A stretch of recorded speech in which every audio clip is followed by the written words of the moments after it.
Nito lamang ikadalawa ng Setyembre taong kasalukuyan, isang traffic accident ang nangyari sa may EDSA southbound, Barangay Wakwak, Mandaluyong City na kinasangkutan ng isang Move It rider at pasahero nitong babae na taga Antipolo, Rizal. Ayon sa report, habang nagpapatrolya malapit sa pinangyarihan ng insidente, sina Police Master Sergeant Pabian at Patrolman Humuwad, mga tauhan ng Sector 3 ng Mandaluyong City Police Station.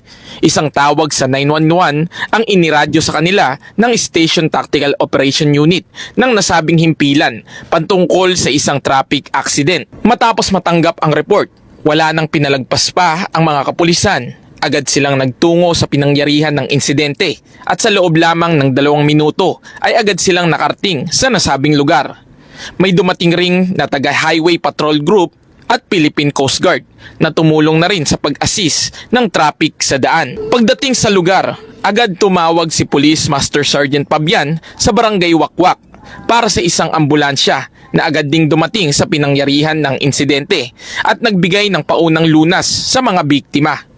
Nadulas di umano ang motor na sinasakyan ng mga biktima dahil sa natapong langis sa kalsada na naging dahilan para sila ay matumba.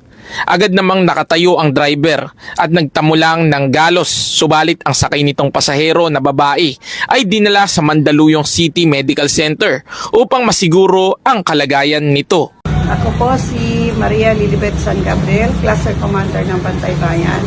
Nagpapasalamat po ako sa buong kapulisan dahil po pag kami humihingi ng tulong o responde sa aming lugar ay mabilis po silang tumutugon sa aming problema. Sa bagong Pilipinas, hangad ng Eastern Police District na ligtas ang bawat mamamayan. Ako po ang inyong PNN correspondent, Patrolman Reynan Jade Gravera, alagad ng batas, tagataguyod ng Balitang Pulis.